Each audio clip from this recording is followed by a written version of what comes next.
I got very sick. I didn't tell them, because I was so worried I would get fired. And the weekends I'd secretly get into the office and just work. And eventually I got fired. I always said I'm such a good team player because I was such a people pleaser. As long as everyone around me is happy, I'm happy. But actually it was draining my energy. Meet Kristy, who built a successful career in recruitment until it broke her. Today, she's a certified career coach, speaker, and LinkedIn authority, recently named one of Amsterdam's top 16 coaches for 2024. Kristy helps ambitious women break free from people-pleasing, redefine success, and land roles that actually light them up. In this episode, we unpack why so many smart women are silently burning out in corporate roles and what it really takes to build a career that feels like freedom. Do you want to have a life with regrets, or do you want to be like, I tried, even though I failed, I did make it work because I... Kristy, you built a successful career in recruiting and climbed the corporate ladder, and eventually you burnt out. Why do you think it is that so many successful, ambition-driven and smart women nowadays are secretly actually falling apart in their corporate jobs? I think it's because a lot of people are trying to live up to this perfect picture that they're trying to create, and they're trying to make their parents proud. They want to belong to their friends, and they want to fit in society. And just to keep that faith up high, they'll do anything for that, the highlight reel, to make it all look good, even though inside they're suffering, as long as it looks good on the outside. Was that your case as well? Were you having a beautiful picture on the outside and on the inside something was not feeling right? Yes, but I didn't burn out at the recruitment company, by the way. Where I really hit, I had my rock bottom moment, that was actually somewhere else. It's not even on my LinkedIn profile because I just worked there for 3 months, but it was like absolute hell. I really hated it. I never had a burnout actually, but I got very sick. I got shingles, which was extremely painful, all the way here down the side of my stomach. And I just started working there, so I didn't tell them. Because I was so worried I would get fired, if they knew that already from the start I was struggling. So it could have been maybe a burnout in disguise. I don't know, because I've never gotten, checked at the doctor. But I definitely was extremely stressed out. And the shingles was clearly a sign from my body telling me, Kristy, this is warning sign, a red flag, but I didn't do anything about it, just carried on. I actually had the key to the office, and the weekends I'd secretly get into the office and just work, because otherwise I wouldn't be able to finish my work. And eventually I got fired. So that was really a terrible moment for me, even though it was a blessing in disguise. At that moment, it was horrible. What were the main signs, obviously, besides these body issues that you were facing? Were you aware of that you were not fulfilled in what was going on in your life and were trying to push through it still? Yes, because I didn't know what else, but what else then, this was kind of... I studied a certain thing, I had certain experience in a field, so what else would be out there for me, I wouldn't know. And always, it was just, I was always please hire me, please hire me. Whenever someone hired me, I'd just be so happy that I had a job, kind of thing. And so I think I kind of knew that it wasn't the right path, but I just decided to ignore it and push it away and not think about it. Is this what women tend to do in general, especially in corporate, trying to push away the feeling of unfulfillment, of not being happy with what they're doing? Yes, 100%.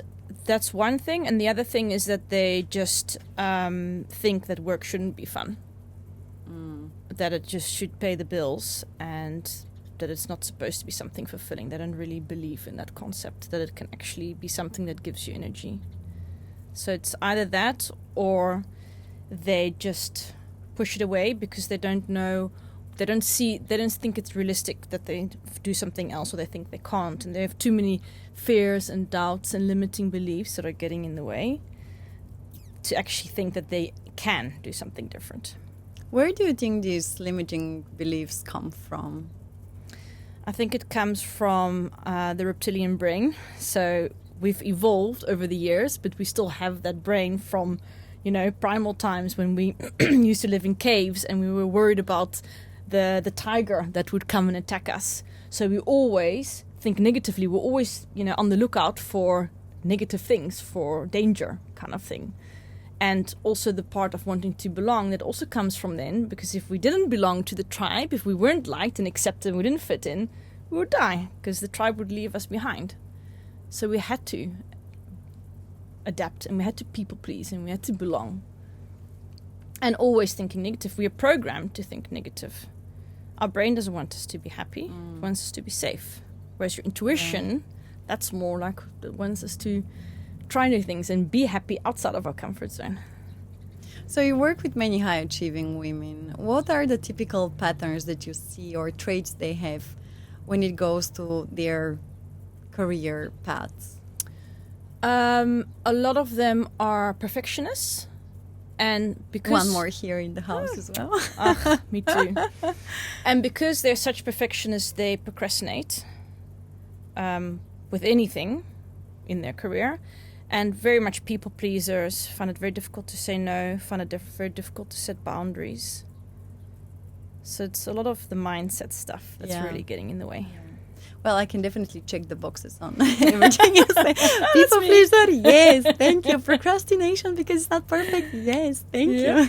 Yeah, I think it's crazy, like how from our upbringing or from, I don't know, is it society, just how we're wired. And I think it's very, very, very sad that that's the case. And that's why I love when women step out and take an action to actually change the narrative and take control of and say no when they really want to say no, and not just, I actually really want to say no, but I'm not because I'm afraid of being rejected or how I'm going to be perceived. Or in the setup of corporate, especially if you say no, okay, well, am I going to have then the access to the next step of my career, or what's going to be the negative part of me saying no to that.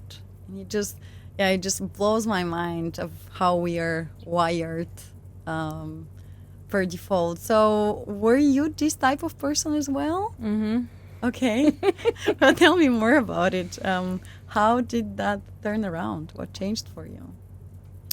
So in my coaching program, I make use of the talent scan, which is like a personality test, and it shows you what gives you energy, what drains you energy, but also what your natural talents and skills are. Also, talents that you didn't even know you had. But it also really shows, like I said, what really doesn't suit you. So it really drains your energy. And what came out for me was that I'm not a team player, or much more like a leader or like a coach kind of thing, but not working in a team. And I was like, wow, that's mind-boggling, because my whole life during interviews I always said I'm such a good team player, and I was so good at working with people. And then I started to chew on it, and I was thinking, I was a good team player because I was such a people pleaser. Because I was like, as long as, and I used to honestly really say this, as long as everyone around me is happy, I'm happy. And that was like my mantra kind of thing. I just wanted everybody to be happy because that would really fulfill me, I thought. But actually it was draining my energy. So I just did everything to be liked and accepted and fit. And I really was like a chameleon, when I was with these people, I'd talk like this. When I'm with those people, I'd talk like that. Just like whatever their opinions were, just to really fit in. So 100%. And I think that's why now I can understand my clients so well and help them, because I've been through exactly what they've been through themselves.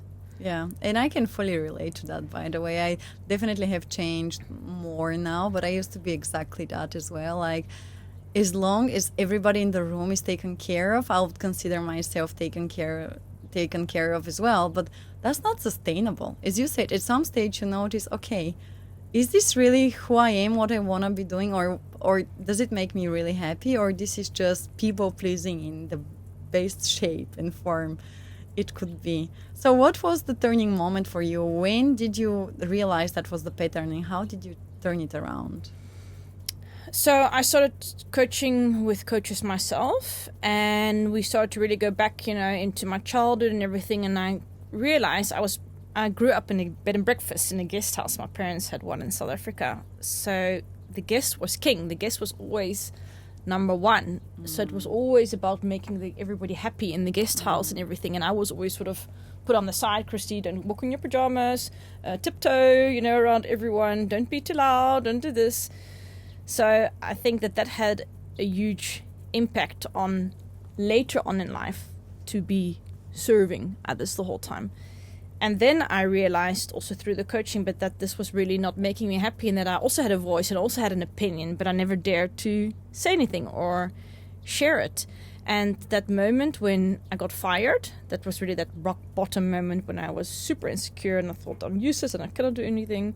And that's when I went on this journey of self-discovery. I still remember the moment that I walked into a bookstore and I've never I've never read any spiritual books, but I saw one and it caught my eye. It was from Deepak Chopra and it was the 7 Spiritual Laws of Success.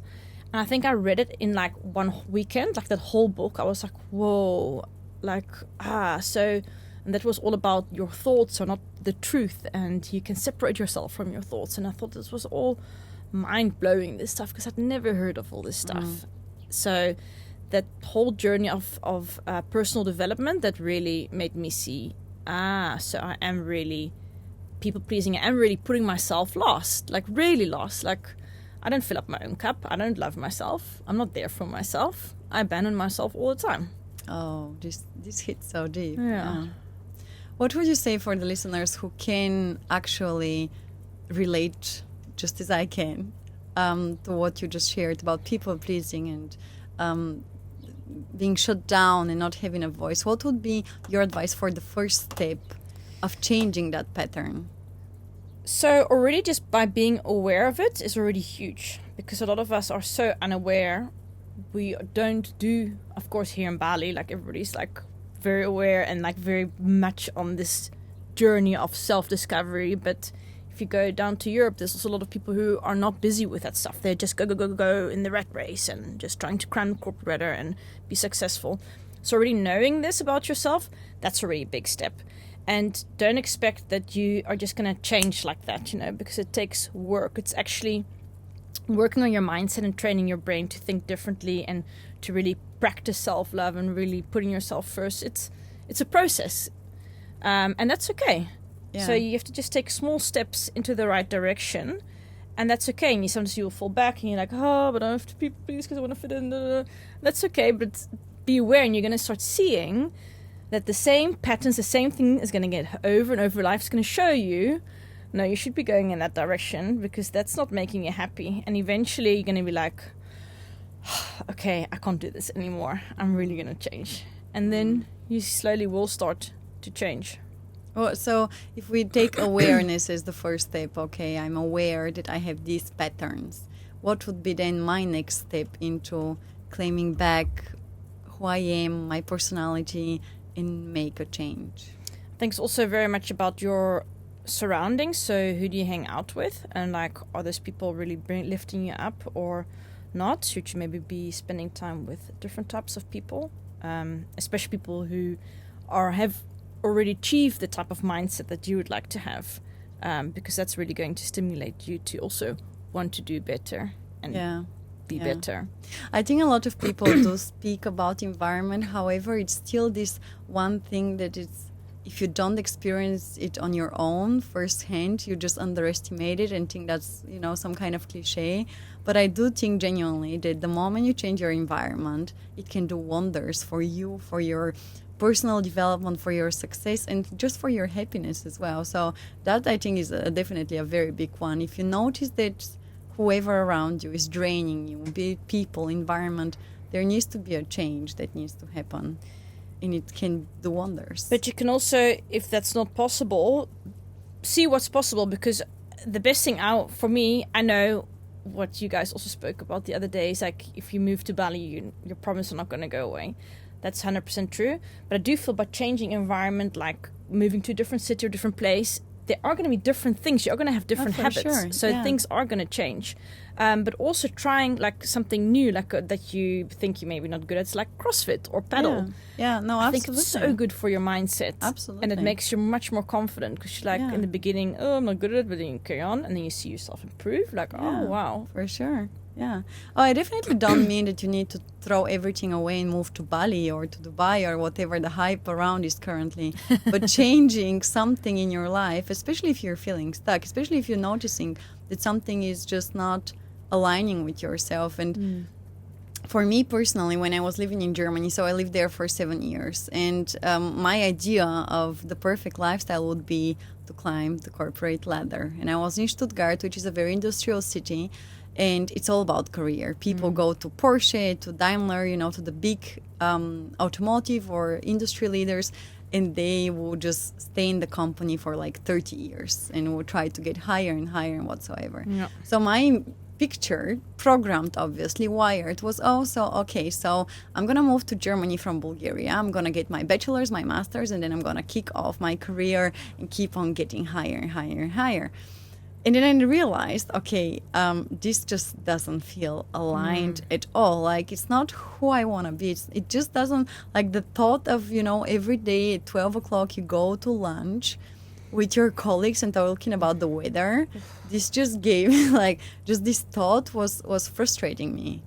And so it's a hard moment to realize that you've achieved one dream, which was a dream of mine, to move to Germany, to get my education and so on, and then realize that that's not the dream anymore that you actually need in your life now. So you have to take the next step. And so by changing the environment on that topic, I knew that, for example, my family would highly criticize my decision to move out. But it was screaming from every part of my body that I needed to get out of there. And so I did. And first I was thinking of moving just another German city. Then I was thinking of moving to another German-speaking country. And then I was like, okay, maybe I'm just going to do something bigger. So that's how I moved to Paris for 6 months, did part of my master's. And I think during this phase, I just realized I can't ever go back to Germany again. It was not who I align with the culture, with the corporate ideology as well. It was not me anymore. And just if I probably didn't go to Paris, my life would have been nothing as it is right now, and I wouldn't have even ended in Bali because that was the follow-up of Paris and whatsoever. But just this courageous step to change the environment, even for a short period, we're talking 6 months. I didn't leave forever whatsoever. That was not the intention. But the awareness, the moment of, okay, something here is telling me that this can't be it. There must be more out there in the life. And it changed the whole trajectory of my life, the whole trajectory. So environment, as you said, even something small, even trying something out new, meeting strangers, going on a dinner alone, which is in Europe like this huge taboo topic, like, oh my God, doesn't he have friends or whatsoever? Just, trying to speak to people on the street can snap something inside of you and change your life. Yeah. I was an air hostess before this also, which I actually did really enjoy. Okay. The only thing was that I wasn't really working with my head, and I really was missing the psychology and all the type of things. Chicken or beef, after a while, you're like, okay, I want to use my head a bit more and things. But the reason why I'm telling you this is because there, for the first time in my life, I had to be alone, because sometimes if you were in a different city, your colleagues were tired, they didn't want to do something. So I was like, okay, then I'm going to do something by myself. And I still remember that moment so well, that I was sitting on the hotel bed, like, I feel so alone. And then I was like, okay, I'm just going to have to, And it was interesting because after a while, you go through so uncomfortable feeling. And after a while, it was so freeing. And also when I was back in Holland, I was off a lot of times. And I was like, what am I going to do with myself? What am I going to do with all the time? But then I filled it up with personal development and reading and things. And so I think that's such a great gift when you can actually learn to really be alone and enjoy your own company, and that it's okay.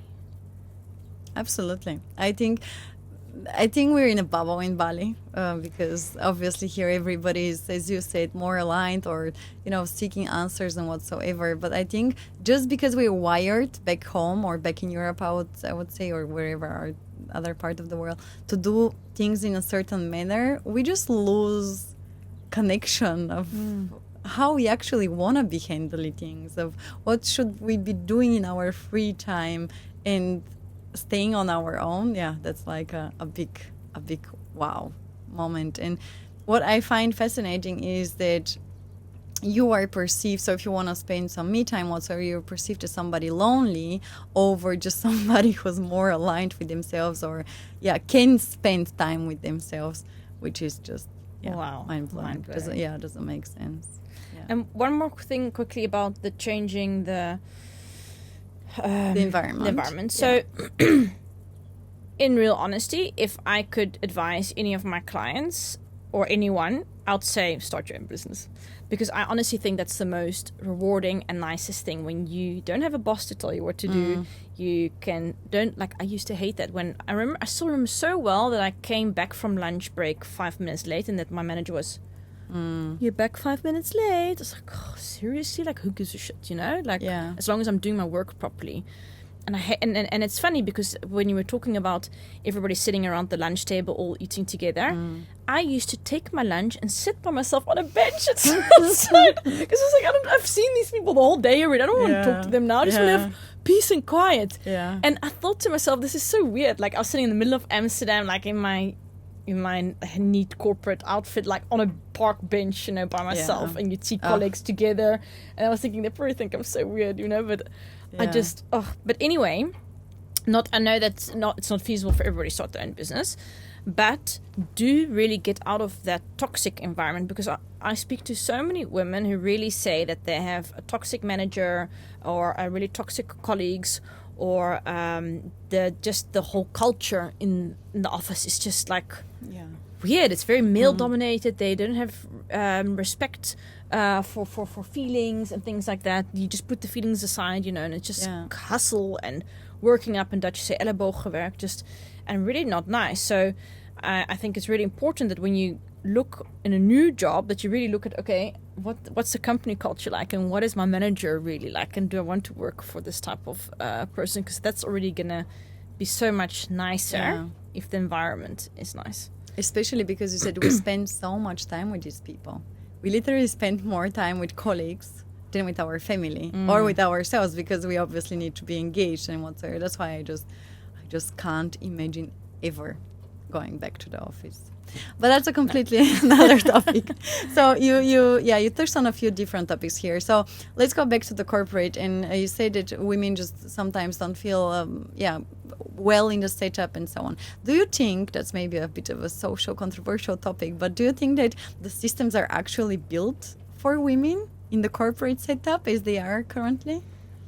No, because women can't really. You're always wearing a mask. You're always pretending to be, because as soon as you show a vulnerability or emotion, then you don't get the promotion, or you get fired, or it's quite a tough place, the corporate world. Not all companies, but a lot of them. The stories that I hear, so they wouldn't want to hire women because they're going to get pregnant, or someone is pregnant, so then they don't hire them. Like a lot of funny stories that you hear. I wish they were funny. Well, they're more, strange. They're more tragic. Do you think that as a woman, can you be authentic and successful at the same time? Ooh. A spicy one, I know. I wonder if we can really ever be our true authentic self, because I think we all sort of have a dark side to ourselves as well, or we have our own opinions and stuff, and maybe... No, I mean more of a, authentic in terms of, as you said, expressing emotions, expressing, your actual thoughts, and being open and honest and transparent, and not putting the mask, and still be successful. Short break.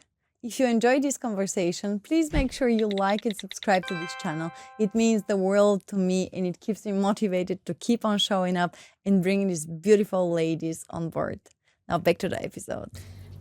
I've seen, successful women who are like that. But I think that's also because they are doing that, but also because they have this confidence in them. So they are their authentic selves, and they are able to express themselves, but they're also very firm. And if somebody would say a certain thing to them, then they have something to say back. And it's just their energy or something that allows them to just shine and be. There's this stereotype that women in leadership positions are or need to be more in their masculine energy. So you've worked with plenty successful women. Is that really the case? Do they need to turn their masculinity on to be able to fight through the challenges in the corporate? Most of them I've seen, yes, that they do have. They use it more, their masculine. Because like I said in the talent scan, I can see if they're using their masculine or feminine energy more. And it's a lot of times more the masculine energy. Yeah. Well, I would assume that's because, that's how the system is probably built. You need to show up strong and everything is good and, not show emotions. And so I've definitely seen that there are a few situations where they are able to, because just of the company. I mean, because not all companies are terrible. Yeah, of course. But mainly, overall, I see that, they have to be more masculine and not show their emotions and not really be their true authentic self. Yeah. So let's say I'm a leader or, in a high position in a corporate company somewhere. What would be the signs or the patterns that I would be noticing if I am burning out? Or just unfulfilled with what's going on in my life? Well, it can start off with tiny little things, and then it can get really till you hit the rock bottom part. Let's start with the small ones to all the deep ones. So that's just not having energy, and also coming back home and just feeling irritable, not having time to play with your kids, being snappy at your husband, not feel like working out, not feel like seeing your friends, not being social, those kind of things. Okay, awesome. I'm checking on some things that are going on for me right now. And what are bigger chunks of signs, or where we are so deep into it we don't know what's going on? We know we're super unfulfilled, but don't know what to do with it either. Yeah, that's really when they can't concentrate anymore, so they look at the laptop and it's just they can't even read the letters properly anymore because they're just so full. And also crying a lot, so just needing to cry at work, in meetings, just very emotional. Depression, that's also really a big one. And just really exhaustion, not being able to sleep. Sleep is so important. It is, yeah, absolutely. So you've worked with many women in your career, and as far as I know, you were in top coaches in 2024. Yeah, congrats on that. Thank you. Why is it that you do what you do exactly? Because I know how much pain I went through. I mean, also I was depressed for a couple of years, and I know how much I really suffered and felt also very alone in that whole experience, because all my friends were very successful, climbing the corporate ladder, getting promotion here and there, and I felt very alone and just not understood. And I wish at that time there was something that could help me, but it wasn't. I really had to figure it out alone for many years until finally I started coaching with someone, but I didn't even know that coaching existed for a very long time.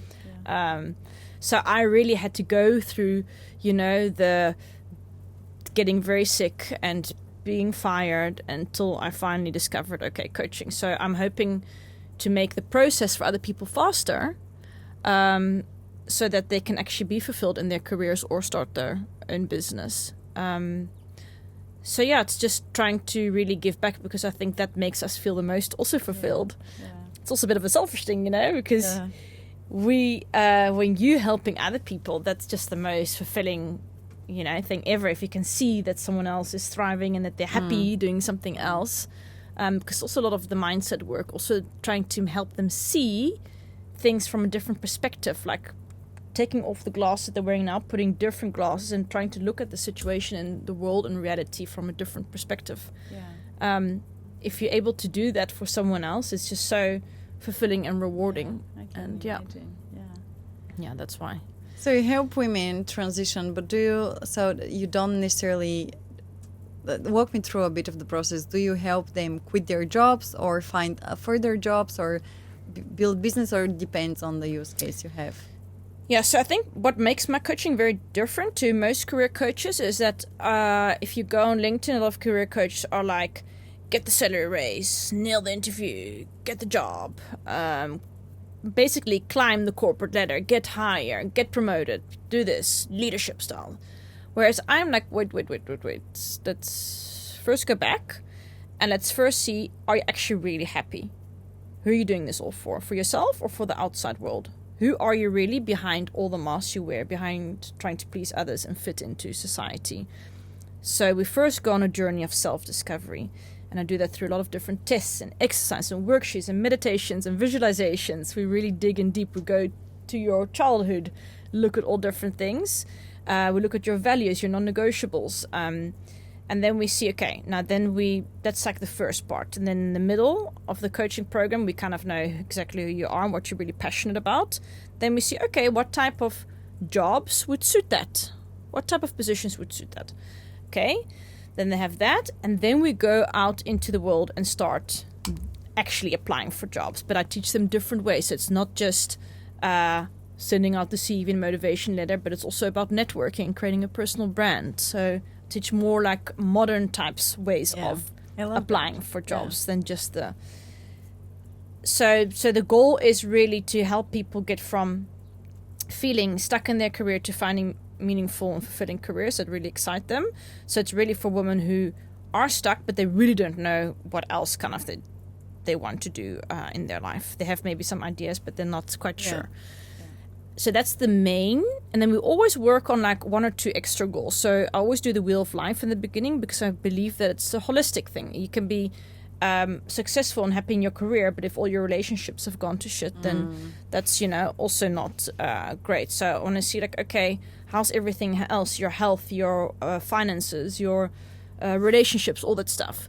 And then they can choose like one or two other goals to work on. And it's usually actually always the same things. It's actually always about being more confident, like really being their most confident selves, setting the boundaries, standing more up for themselves. Favorite topics. Yeah, so it's a lot of the mindset topics. So we really start practicing. We first start defining who is their highest self, so the person who they really want to become, the highest, the greatest attainable, like their 2.0 version, like the best version they can be. I get you. Yeah. And then we start saying, okay, but how can you start showing up as this person as of today? Like what tiny steps can you start doing? And then we start practicing, and they have to go out into the real world and start practicing this new me. Yeah. Awesome. Yeah. And it's so interesting because honestly, when you start to just take action and do the things, because I've said this quite a lot, like you can read all the books, you can watch all the documentaries, we all know we need to sleep well, we need to eat well, we need to exercise, we need to think positively, but we don't do it, The execution part is the hard part. That's the hardest part. I think most of us educated people, we know what to do, but we don't do it. And once you just start doing it, you're going to see a difference in your life. And also I see that in my business, like before, like I also used to want everything to be perfect and record things thousands of times. Now I'm just like, let it be messy as long as you take action. Start. In the chaos, go. Yeah, the first step. So important. I fully agree on that. You started on so many topics that I want to come back to. But on the terms of getting new routines and rebuilding yourself, I think that you can always start with such small things that might be so significant on the long run for you, that might fully rewire you. And especially when we talk about perfectionism, which I am one of those guys. I joined the club. Always wanting to make things perfect, otherwise you don't begin them. And I think so many people can relate to that. But just what really has helped me is one book per se, particular Atomic Habits. I don't know if you're aware of it. And the main topic there is just start small. Yeah, start small and make it sexy. So always when I wanna do something that I'm not very happy about, I try to make it a bit more comfortable or a bit more pleasant for me to push through. And then when you show up enough times, you've proven yourself that you can do it, then that's when the magic starts to happen. And for example, currently I'm doing this 30 days of sweat challenge. Very good. Yeah, because I've been reading Can't Hurt Me by David Goggins, and he's like this, you can push whenever you think you're done, you can push. You're only at 40% of your mindset. And I think that this idea behind it is already like, wow, okay, we can do so much more. So I've been trying to now push for 30 days every day to show up.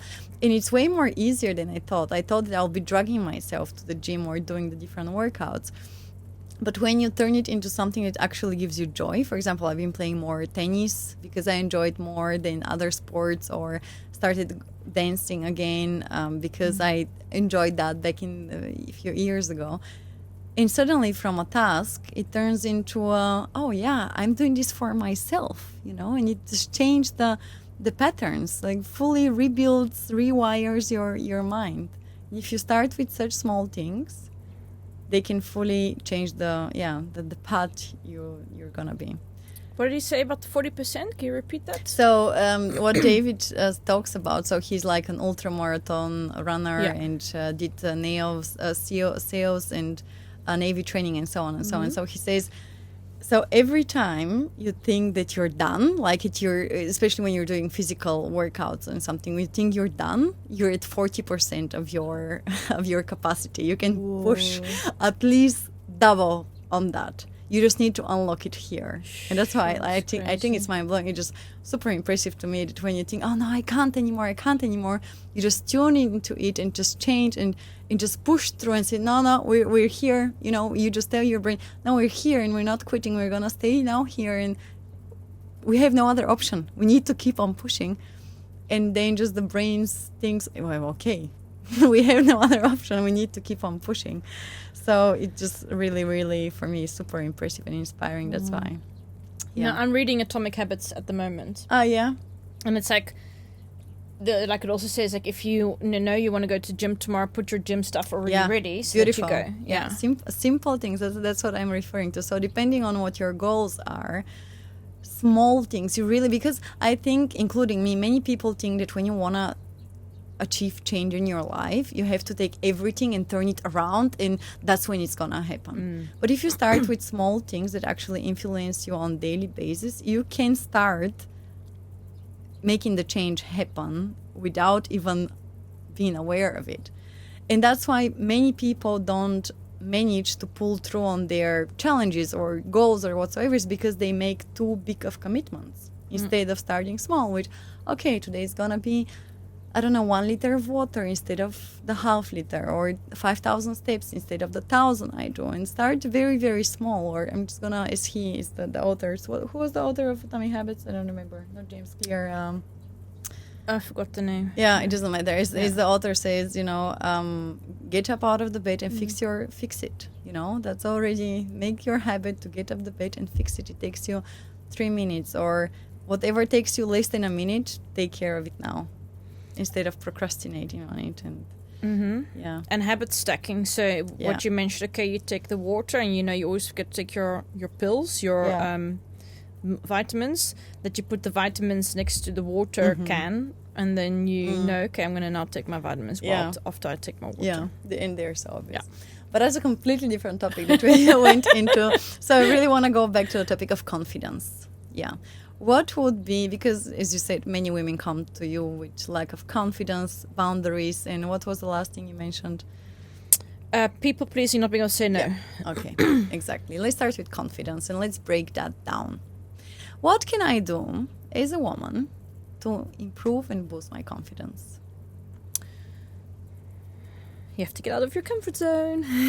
That's my favorite topic. So let's deep dive into that. I love everything around comfort zone. So let's deep dive into that.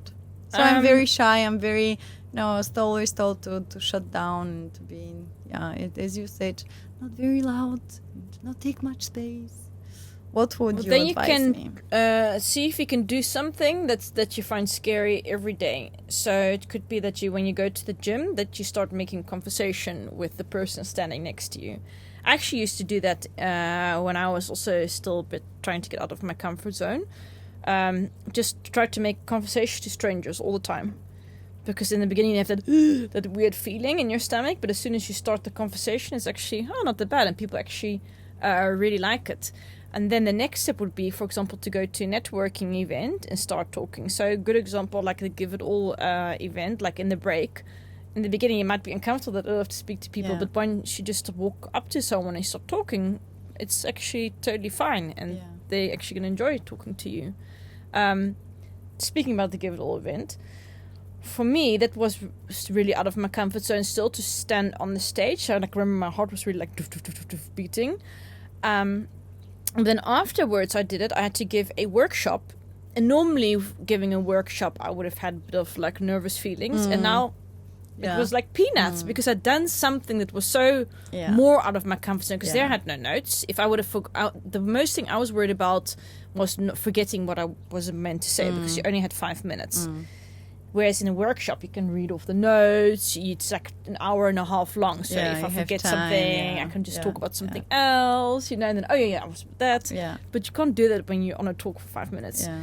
So basically, by doing something that really freaks you out, everything else is going to be so much easier that before you thought was a little bit scary. Yeah.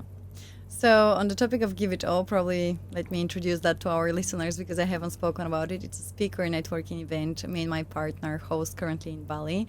And that's where we have 8 speakers come on the stage. It's like TED Talk editions. Every speaker has 5 minutes, and then in between we have networking sessions. That on the Give It All topic. On the comfort zone bubble, that's like my favorite topic. So if we imagine that like this is our comfort zone, the best part about it is that you can keep on growing it and keep on growing until this comfort zone just expands and becomes so huge that you become so comfortable with doing so many different things. And the special part about the comfort zone is that it depends on you. Like as many other things in life. I really love this topic so much because if my comfort zone used to be here, now it's probably somewhere here, through doing things that felt uncomfortable and now are so much comfortable. So if you go on a stage again, you're gonna feel way better off, because I've done this, I got this. Like what's the worst thing that could happen? I can handle that. So and here we have the first expansion, and then you go on the bigger stage and on the bigger stage and on the bigger stage, and then you're like, oh man, I'm good. Yeah, I can handle it. So beautiful. To tell you, my first. So I graduated to become a coach. It took me one whole year, to post my first reel on Instagram. That's how many fears and doubts and limiting beliefs I had, and so worried about the opinions of others and what are people going to think. Who's she now? Now she's a coach, kind of thing. Yeah.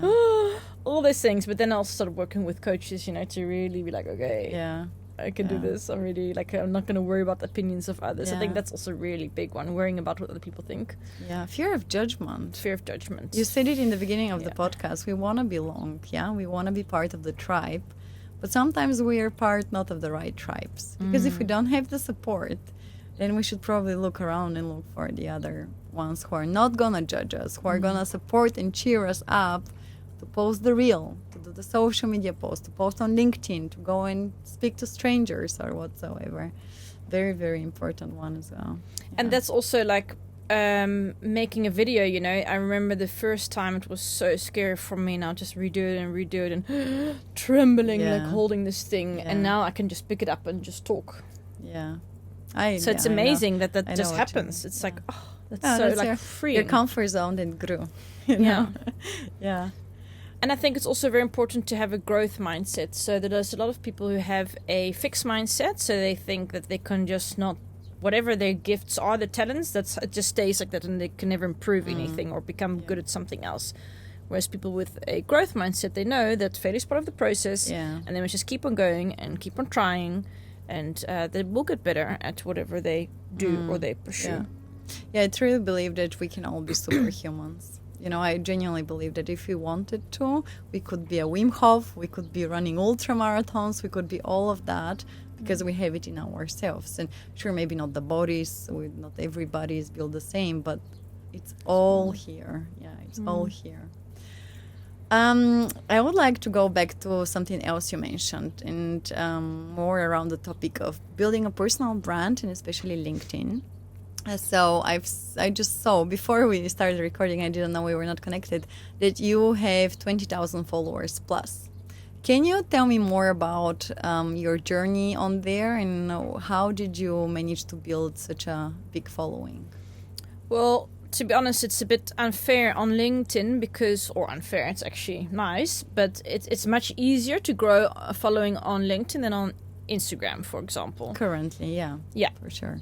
So that's why for me it was much easier to do that there. But basically, I've been very persistent in adding my ideal clients on there. Every week, again, it's like probably one of the most horrible things that I have to do, in my career, because I just don't like, because it's really like adding people, but I put on some nice music, and then I'm just like, and I go at it, So make it sexy. Yeah. That's exactly Make it sexy. Seriously. Make it fun. Yeah. Music on, let's go. Exactly. That's exactly how I proceed when I know I have to do something that I'm not very excited about. So I would just put the loudest music in my ears, and like music that really lifts me up. And I'll be like, okay, I got you now. I'm getting you done. And that's how I get things done. Like, seriously. Yeah. Yeah. So it went quite fast because I started off last year with about 3,000 followers.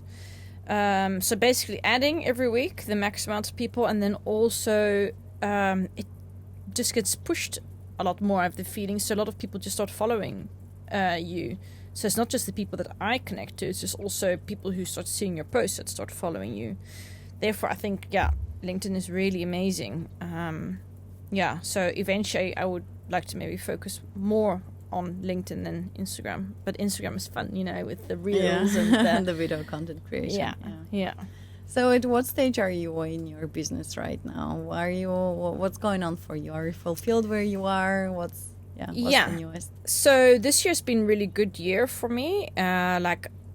Already in the beginning of the year, I doubled the amount of clients I had compared to last year. Now, congrats on that. Yeah, thank you. So now it's been so busy that, which has also caused a little bit stress. Yeah. Therefore, I'm launching my group coaching program in September, just so that I can help more people. So that's for me still quite scary because I've never done it before, and there's just so much going on. Like I'm hosting masterclasses and still trying to serve still serving my clients that I have now, that's obviously the priority. But then also launching this new thing, so busy with the website and things, so it's just a lot of stuff going on. But I do feel like I'm now more comfortable in just diving in and just being like, okay, let's just do this. Whereas a couple of years before, I would have been much more planning and maybe reading over things hundreds of times to see if there's no mistakes. Whereas now I'm much more like, good enough is good enough, go. Like action. I'm much more quicker at doing things. I don't think too long about things. Yeah, which is awesome. You've changed the mindset around it. In that, I had to, because otherwise I wouldn't be able to do it like this. So when I met you, I didn't know you had kids. Now, obviously, I'm familiar with that fact. You mentioned it previously, but it's just gonna be, we're gonna connect it as it comes. As a woman, building career, having family, can I have it all? Going to CrossFit, looking fit, shredded. I think you can, but I must say there have been, so my husband was in Singapore last week, and that was pretty tough for me because I was doing my clients, getting everything ready for the group coaching program, then coming home, I had to cook, clean, bath the girls, dress them, put them to bed. It was like a lot. So I was like, but the thing is, what keeps me always going is that, like, so for example, this weekend, like in my weekends, I'm really relaxed. Like I'm just with my family. We just do always fun stuff. We like go to a nice beach club, or we go to the zoo yesterday, you know, and I really switch off. And then I kind of can really recharge. And then I feel like it was very stressful last week. But then this week, I'm like, I'm ready again for it kind of thing. Because I had that time. So I think it's very, very, very important to really switch off. So my CrossFit is really the time where I can really like completely think about something else. So I really take my husband. I will always go every Saturday night. We go on a date. So we go for a nice massage. We go for a nice dinner.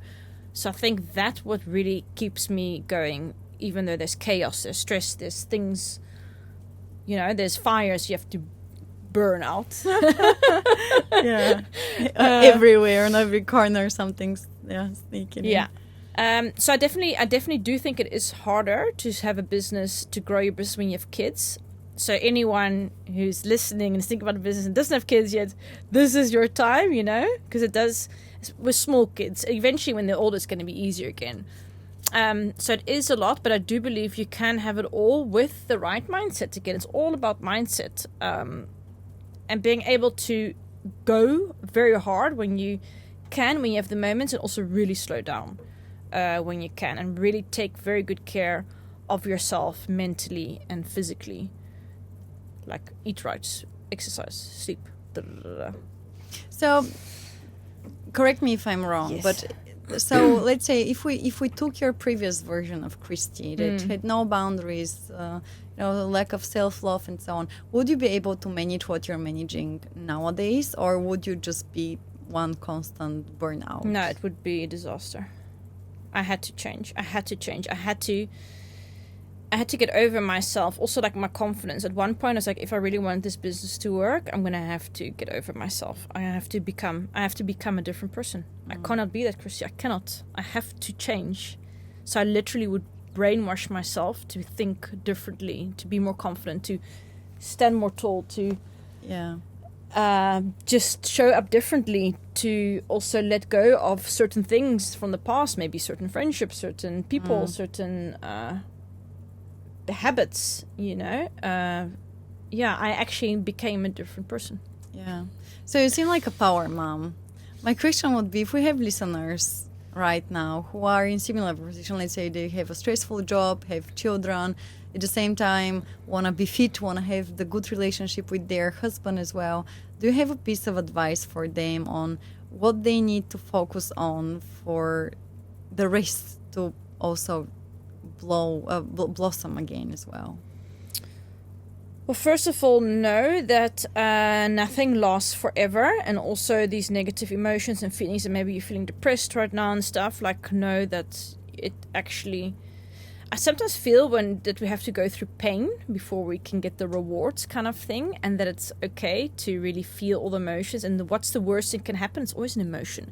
And if you're able to process your emotions or any of them, and you're okay with any emotion, you become very powerful, because then nothing will stop you, because the worst thing that can happen in any situation in life is an emotion. It's that feeling of embarrassment or whatever. But if you're okay with that feeling, you can start trying things and failing and doing different things. I think a lot of us, we're so focused on only wanting to feel good, only chasing happiness kind of thing. But you're going to have to also feel the very negative emotions to be able to God, life will eventually reward you for all your hard work and all the things you had to go through and overcome and conquer.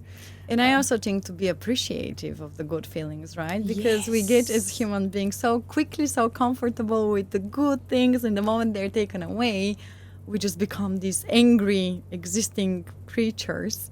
But we need to be able to build this appreciation. Otherwise, that can't work. So just quickly about last week, it was like really a stressful week being alone when my husband's singing proper. Then this week he's back, and I'm like, I appreciate so much more that he will cook and I can bring the girls to bed or something, or he does the dishes, like,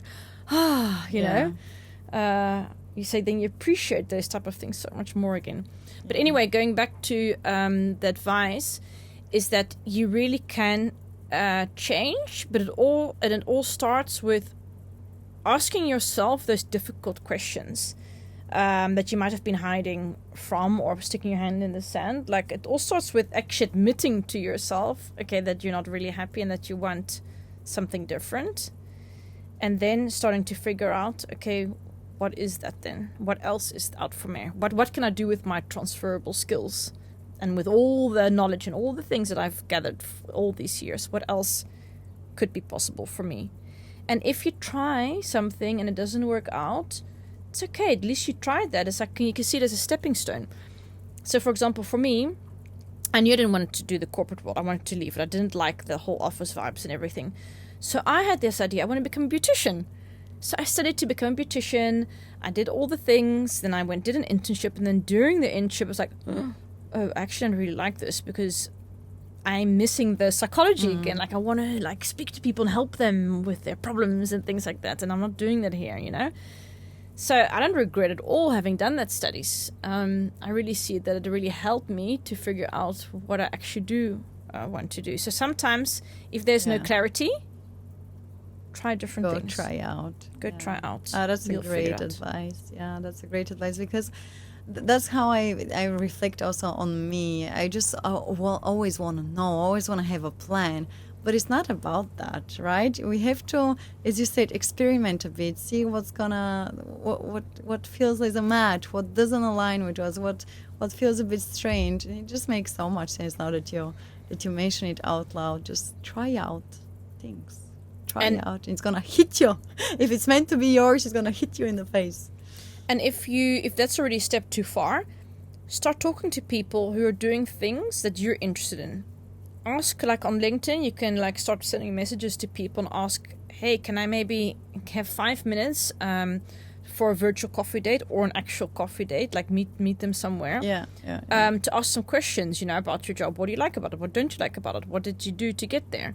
Because if you want to achieve anything in life, the easiest thing is to just go talk to the people who've achieved it already, right? Makes sense. Yeah. Makes sense. Ask how they did it, copy paste. Yeah, no, fair enough. Yeah, and the thing about LinkedIn especially is that I think that people there are still quite generous with their time and advice, and everybody wants to be, maybe not everybody, but a lot of people want to be helpful. So I think that LinkedIn is a great platform to be now in 2025 on. So yeah, definitely a great advice. Is there anything else you would like to talk about? Otherwise, I'm gonna jump into my spicy 5 combo questions for you. I think maybe just the last thing that I sometimes really remind myself of is that life is really short and we're all gonna die one day. Like, you are gonna die. So whatever you do now, like, nobody gives a shit. Like, nobody's gonna remember. When you die, all the people around you are also going to be dead, and maybe like maybe 100 years later everybody's going to be dead that you know. So it actually doesn't matter if you make mistakes or fail or make a fool out of yourself, whatever, because it's not eternal, right? So like, just try to make the most out of your life and get out your comfort zone and do the things that scare you, because it's so nice to live a life with no regrets. That one day when you're old and you're sitting on your rocking chair and on your porch thinking back on your life, you don't think like, oh man, I tried things and I don't have any regrets because I went for it. Hey, I love that message because it's so true. We over-engineer, overthink. We want to do always the right thing to fit the society, our family, our friends, our circle, and then by doing that we forget how to live life actually. Yeah, that's what I love about ballet is people are a bit different here. Yeah, they are seeking the more part of life. So I really do enjoy that. Thank you for that addition. So I ask all my guests that sit here 5 questions. They get a bit spicy and a bit personal, and since they're a bit deep as well, I only give them 5 minutes, so 1 minute per question or per answer in this case. So the idea is that you just answer whatever's at the top of your mind. So my first question for you would be, what's the boldest move you've made that no one really knows about? Yeah, that's a difficult one. Starting my business. That's for me. I can only imagine that's the boldest thing. Scariest thing is bungee jumping and skydiving, but I think you're looking for something else. I'm just looking for whatever pops into your mind. Sometimes we don't have the chance to share what we're really proud of or what we're really like want to acknowledge ourselves for, and that's why I'm asking these questions. Well, for me, the proudest I really am is really that I made it work, because my coaching business, because in the beginning it was really tough because I really had no clients. Like, it was really tough because I had to keep on going and everybody's asking, how's your business going? Fine.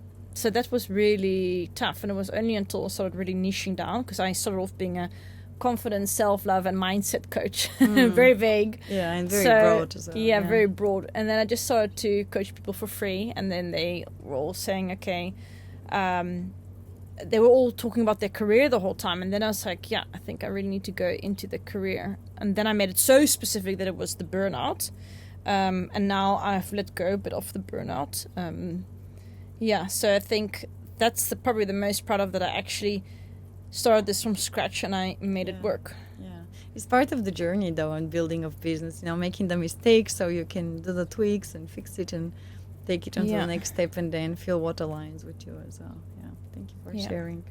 What's one thing, well, you kind of share it, I'm still gonna ask it, but maybe if there's something else that pops up in your mind, what's one thing you're proud of that really rarely gets acknowledged? Well, definitely changing my mindset, being more confident. I think also being a mom and having the business at the same time.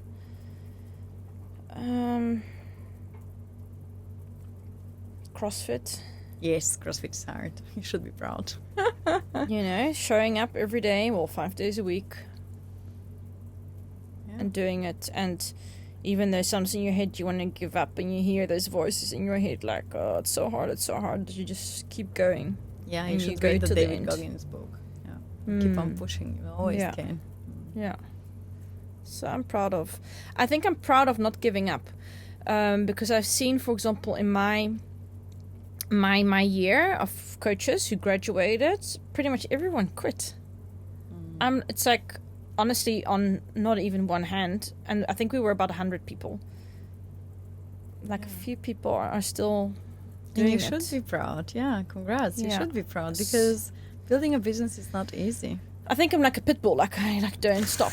I don't give up. I think I'm the proudest thing, that I don't give up. I just keep on going. I love it. You see, now that was a mini session of reflection for you, and I love it. And I think it's so important. And that's how you build also endurance, right? Just keep on showing up, on showing up, and keep on pushing. It's gonna reward itself at the end. Yeah, thank you for that beautiful answer. What matters most to you at this stage of your life? Being a good mom. Because I feel like now are really the moments that you imprint things on your kids and stuff. And sometimes I notice that I'm like really busy, and I'm like, oh, let me just quickly do this email, and then I'm like, shit, no, I can't. So I really try to be present with them when I see them, which can sometimes be hard because things slip, or you have to call someone and things like that.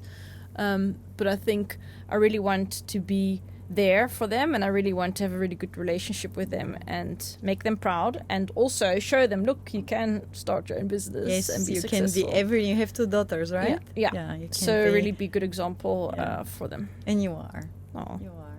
Yeah, keep on showing up for them as well. So, second last question. What does my podcast name, not just his +1, mean to you or evoke in you? Can you repeat it? The what plus? What does my podcast name, not just his +1, evoke in you or mean to you? I feel like it's about a relationship.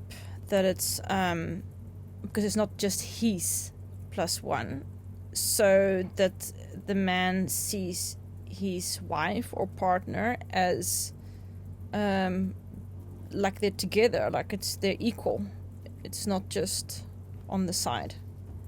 Well, the whole idea, thank you for answering that.